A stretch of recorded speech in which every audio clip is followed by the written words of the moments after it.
Alhamdulillahirabbil alamin. Bersalawat kepada Nabi dengan mengucapkan Allahumma salli ala Muhammad wa ala ali Muhammad fil alamin innaka Hamidum Majid. Bapak Ibu sekalian yang berbahagia, mudah-mudahan Allah limpahkan rahmat dan karunia-Nya dan keberkahan kepada kita semua. Insyaallah kita semua yang hadir husnul khatimah, Allah cintai, Allah ridai, dan kita termasuk orang-orang yang pilihan insyaallah.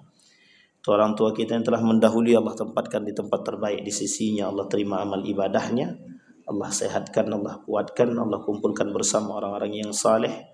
Dan orang tua kita yang masih hidup istiqamah, husnul khatimah, rezeki yang melimpah, dan anak-anak yang saleh. Amin ya rabbal alamin. Berkata baginda Nabi Muhammad sallallahu alaihi wasallam, kata baginda Nabi Muhammad sallallahu alaihi wasallam, innaha lan taquma hatta tarawna qablaha 10 ayatin fadzakara ad-dukhan wad-dajjal wad-dabbah wa tulu'i syamsi min maghribiha wa nuzul Isa ibn Maryam wa Ya'jud wa Ma'jud wa thalathatu khusufin khasfun bil masyriq khasfun bil maghrib wa khasfun bi jaziratil arab wa akhiru dhalika narun takhruju minal yaman wa tatrudun nas ila mahsyarihim. Kata baginda Nabi Muhammad sallallahu alaihi wasallam, sesungguhnya kiamat tidak akan terjadi sampai kalian akan melihat 10 tanda sebelumnya. Yang pertama, ad-dukhan, munculnya asap. Ad-dukhan ini oleh para ulama berbeda pendapat dalam memahami makna dukhan. Yang pertama diartikan asap-asap yang bisa menyakiti mata. Kata mereka itu adalah asap-asap yang hari ini kita lihat sebagai bentuk perperangan dan pertempuran dari bom atom, rudal, dan semacamnya yang menimbulkan asap-asap yang bisa menyebabkan sakit mata. Tapi sebagian ulama mengatakan bukan itu, kata para ulama. Asap ini nanti kabut, hitam, sehingga membuat setiap orang yang membuka matanya untuk melihat mereka sakit, kata para ulama. Tapi kemudian pada ulama yang lain mengatakan ada maksud daripada dukhan adalah kelaparan. Di antara 3 pemahaman ini, kata para ulama, condong para ulama untuk melihat pada nomor yang kedua, yaitu munculnya kabut yang begitu besar, yang kelak kabut tersebut akan mematikan dan membuat mata ini sakit sehingga listrik tak mampu hidup. Pada masa itu listrik mati. Manusia berada dalam kegalauan yang cukup besar karena tak ada satupun yang bisa diakses. Listrik mati, tak ada internet, HP tak bermanfaat, laptop tak bisa dipakai, televisi tak hidup, sinyal hilang. Apa yang dilakukan oleh manusia ketika itu? Berada dalam stres, berada dalam kegalauan yang besar, seolah-olah hidup ketergantungan pada yang mereka inginkan. Yang tergantung pada internet, dia berharap secepat mungkin itu hidup. Tapi pada kondisi itu tak bermanfaat. Ketika manusia matanya dalam keadaan sakit, apa yang bisa dilihat? Tak bisa, kata para ulama. Kemudian yang kedua, ada yang disebut dengan Dajjal. Dajjal ini oleh para ulama secara garis besar terbagi 2. Satu, orang-orang atau manusia yang bersifat seperti Dajjal. Yang kedua, Masihid Dajjal.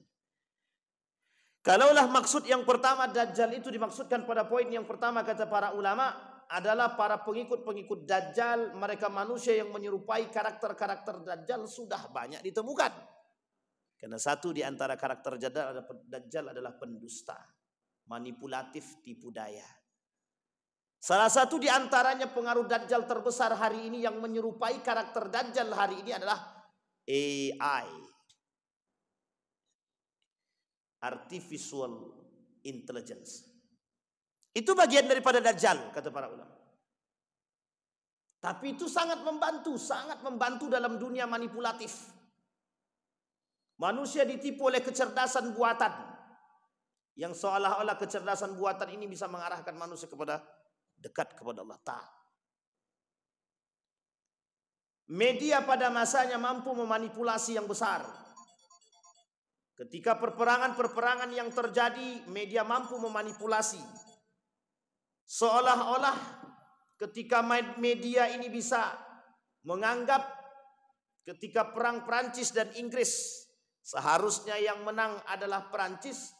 Tapi karena Inggris bersekutu dengan Amerika, Amerika punya kekuatan media. Akhirnya Eropa mempermainkan politik media yang berakibat pada runtuhnya kepercayaan dunia terhadap Prancis, yang ketika itu Prancis menjual emasnya hanya karena kegagalan dalam perang media. Permainan media bisa merubah. Hari ini ada orang yang baik citranya, baik kelakuannya, tapi bisa buruk di hadapan media. Ada manusia dengan karakter yang buruk tingkahnya, buruk akhlaknya, tapi karena media, pencitraan itu penting. Jadi kata para dalam satu buku, bagaimana cara anak muda hari ini melawan Dajjal, dalam buku judulnya tersebut itu. Ada poinnya di situ. Salah satu musuh terberat manusia, anak muda generasi sekarang dalam proses Dajjal itu adalah media. Dulu banyak itu media-media itu manipulatif itu. Apalagi di Indonesia ini. Kalau mau lihat media itu banyak dustanya, tengoklah pada pemilihan. Nah, itu banyak itu surveyor yang nggak benar itu. Yang surveyor kepentingan itu.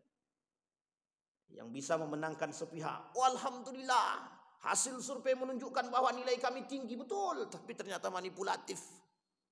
Dan itu ternyata permainan media. Dan itu yang terjadi sekarang. Meruntuhkan kepercayaan masyarakat terhadap seseorang yang berakhlak baik cukup dengan media. Atau mengangkat karakter manusia yang buruk di hadapan manusia bisa menjadi baik cukup dengan media. Hari ini kecuali para pelaku pemegang media tersebut beriman dan takut kepada Allah. Sehingga kalau orang-orang yang bermain media ini takut dengan Allah, maka tak berani dia nipu, tak berani dia memanipulasi. Itu yang kedua. Maka kata Nabi, Dajjal itu terbagi dua. Satu, manusia yang bersifat Dajjal. Yang kedua, Masihid Dajjal. Allahumma inni a'udzubika min azabil qabri wa min azabi jahannam wa min fitnati mahya wal mamat wa min fitnati syahri Masihid Dajjal. Berdoa kita kepada Allah yang selalu kita rutinitaskan dalam salat. Doa ini dibaca oleh Nabi dan disunnahkan untuk dibaca oleh Nabi ketika sujud terakhir. Tahiyat terakhir. Sebelum salam, doa ini disunnahkan untuk dibaca. Allahumma inni a'udzubika min azabil qabri wa min azabi jahannam wa min syarri fitnati mahya wal mamat wa min syarri fitnati Masihid Dajjal. Ini disunnahkan. Bapak Ibu sekalian yang berbahagia, Masihid Dajjal, kemudian ada Dajjal itu sendiri yang bersifat manusia. Ada manusia yang menyerupai Dajjal karakternya karena kedustaannya, karena memang kata Nabi kelak di akhir zaman manusia-manusia pendusta yang bersifat seperti Dajjal itu banyak sekali. Kita coba nanti bahas satu persatu di waktu yang lain. Kemudian ada yang disebut dengan binatang melata, dabbah. Ulama berbeda pendapat dalam pandangan para ilmiah ketika mencoba mentelaah maksud dabbah, binatang melata. Mereka katakan itu adalah drone-drone yang terbang-terbang hari ini, yang bersifat elektronik, yang bisa memantau dan bisa berbicara. Ada drone yang bisa melihat klasifikasi pribadi seseorang. Bahkan detail CV, kurikulum fiturnya dia hafal. Lahir di mana, anak siapa, kapan ini dan lain sebagainya, apa kesukaannya, bisa. Ada drone, kata mereka, dan bisa berbicara. Dan ini bagian, hanya pandangan para ilmuwan sebagian. Tapi kata para ulama yang dimaksud adalah kelak akan muncul binatang keluar dari perut bumi, fil ardi. Sehingga para ulama berbeda pendapat pada kalimat fil ardi. Ketika ulama mengatakan ketika makna fil ardi itu di perut bumi, maka bisa jadi bersifat binatang yang nanti akan lahir keluar dari perut-perut bumi. Tapi yang kedua kata para ulama, bisa jadi manusia-manusia yang di bumi atau binatang-binatang itu yang menyerupai atau manusia yang berkarakter seperti binatang yang berbicara. Jika karakter manusia seperti binatang dan yang berbicara, mungkin itu manusia. Manusia-manusia yang penuh kezaliman.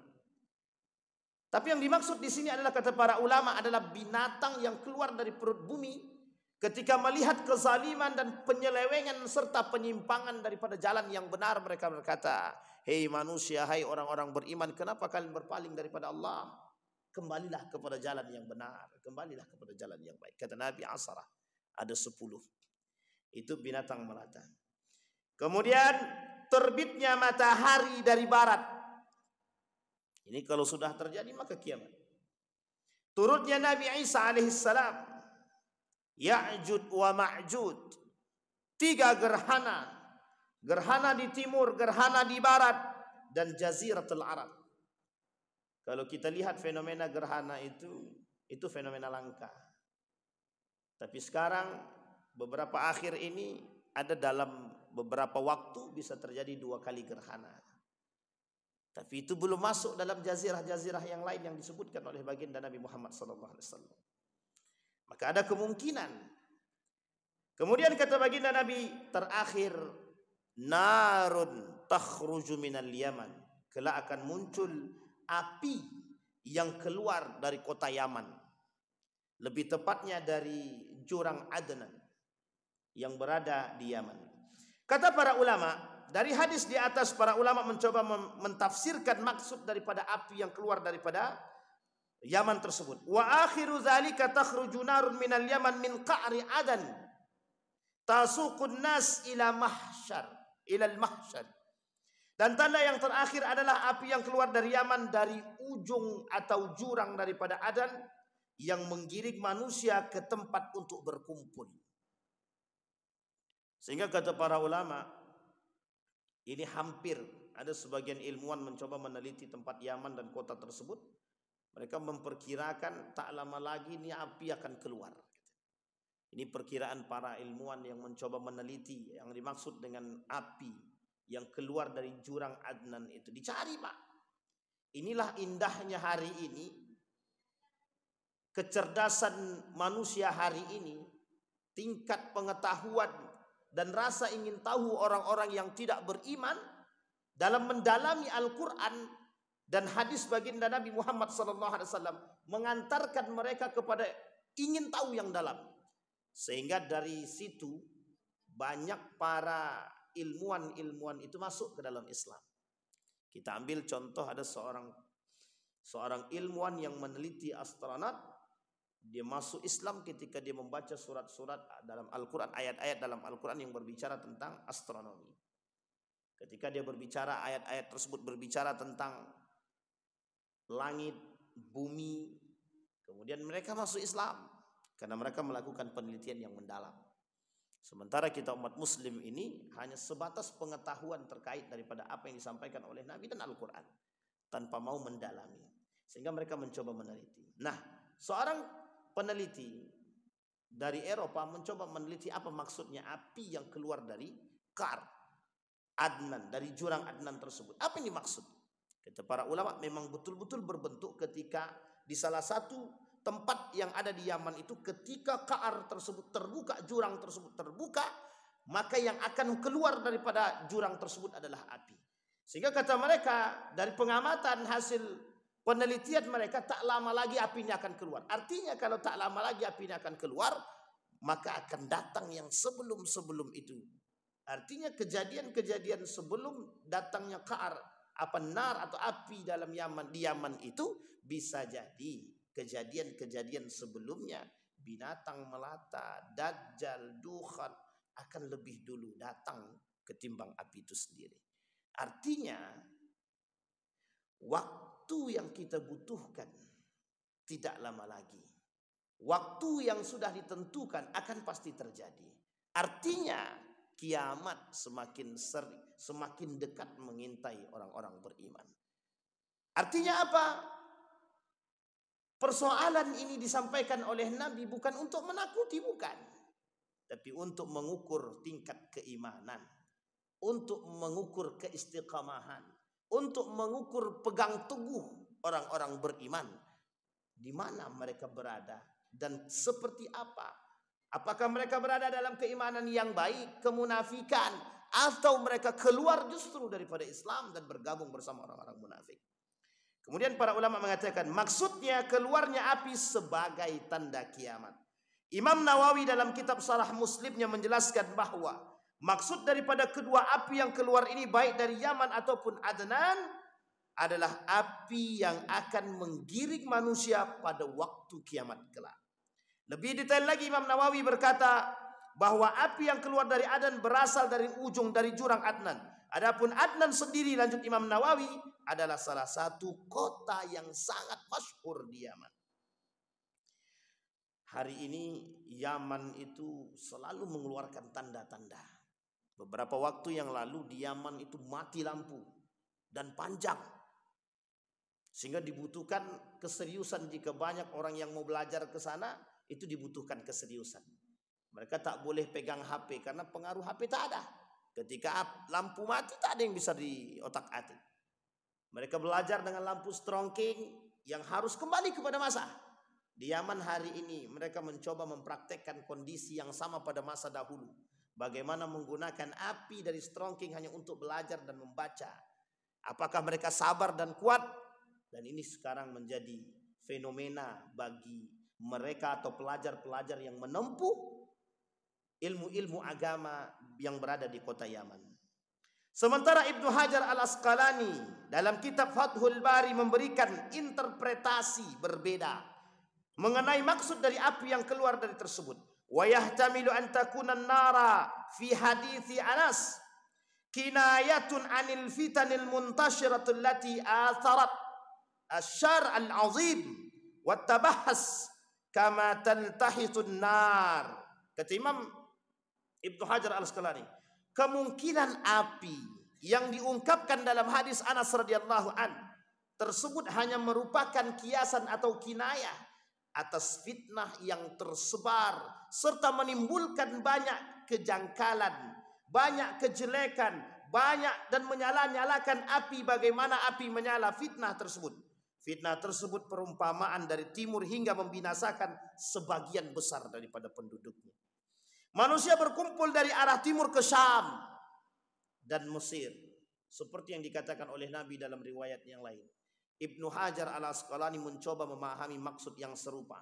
Fitnah digambarkan sebagai sebentuk api. Sehingga ketika manusia melihat api yang besar dengan banyaknya fitnah yang tersebar, maka umat-umat mukmin yang tadi bertahan, yang tak mampu lagi menahan keimanan mereka, mereka akan berangkat hijrah ke satu tempat berkumpul fi mahsyarihim. Di mana mahsyarihim ketika itu? Kata Nabi, Yaman, Palestina, di Syam, Yordania, Libanon, Suriah dan lain sebagainya, kota yang menjadi idaman para orang-orang beriman kelak di hari kiamat atau kelak di akhir zaman adalah kota hijrahnya orang-orang beriman. Kata Ibnu Hajar Al-Asqalani, ini yang dimaksud daripada api nar takhruju minal Yaman. Sehingga orang-orang berkumpul di situ. Adapun api yang diungkapkan dalam hadis Huzaifah ibn Asid dan Ibnu Umar, maka api itu adalah api yang sebenarnya yang kelak akan keluar daripada jurang daripada Adnan tersebut. Menurut Ibnu Hajar, yang dimaksudkan dari api berdasarkan riwayat Anas adalah kiasan daripada fitnah yang terjadi hari ini. Manusia hari ini dilihat api-api yang menyala daripada fitnah-fitnah yang besar, kata Ibnu Hajar. Banyak manusia tentang fitnah-fitnah yang tersebar. Baik itu fitnah perempuan, fitnah dunia, fitnah harta, fitnah kekuasaan, fitnah apapun yang sekarang tersebar, kata Ibnu Hajar Al-Asqalani, menjadikan manusia yang beriman takut berada di antara fitnah-fitnah tersebut. Sehingga digambarkanlah api yang besar, tak ada satupun manusia yang mau mendekat, sehingga mereka akan menjauh daripada api tersebut. Kalimat menjauh ini dianggap seperti berhijrah dan berkumpul di satu tempat orang-orang yang beriman, yang tak sanggup, bukan yang tidak sanggup, orang-orang beriman yang ingin beruzlah dan selamat daripada fitnah tersebut, kata Ibnu Hajar Al-Asqalani. Bapak Ibu sekalian yang berbahagia, artinya kata para ulama, ketika 10 tanda kiamat itu nampak di hadapan kita, berarti posisi iman dalam diri seseorang akan mengalami 2 hal. Yang pertama, tak lagi bermanfaat iman mereka. Yang kedua, mereka akan kembali kepada kaum kufar seperti orang kufar. Sekalipun mereka mengaku beriman, tapi imannya tak bermanfaat. Mereka menjadi manusia-manusia yang munafik dan mereka berkumpul bersama kaum-kaum kufar. Artinya, suasana dan terasa kedekatan kita dengan hari kiamat, seharusnya sikap seorang beriman adalah mereka lebih dekat dengan Allah Subhanahu wa taala, bukan justru semakin jauh daripada Allah. Artinya filterisasi yang akan terus terjadi ketika orang-orang beriman mampu berpegang teguh dengan iman mereka, inilah yang akan terasingkan secara otomatis. Dan orang-orang yang tidak beriman dan munafik dan orang-orang kafir akan berkumpul bersama dengan mereka. Kelak di akhir zaman, yang baik akan berkumpul dengan yang baik, yang munafik akan berkumpul dengan kaum-kaum mereka. Dan inilah kelak salah satu binatang melata yang muncul nanti akan memberikan stempel di keningnya manusia-manusia yang ikut. Ini orang beriman, ini orang kafir, ini orang munafik. Semoga kita termasuk orang-orang yang mempertahankan iman, yang tetap berpegang teguh dengan ahlus sunnah wal jamaah, yang kelak mendapatkan tempat terbaik di sisinya Allah. Amin ya rabbal alamin. Fa'tabiru ya ulil absar la'allakum tuflihun. Assalamualaikum warahmatullahi wabarakatuh.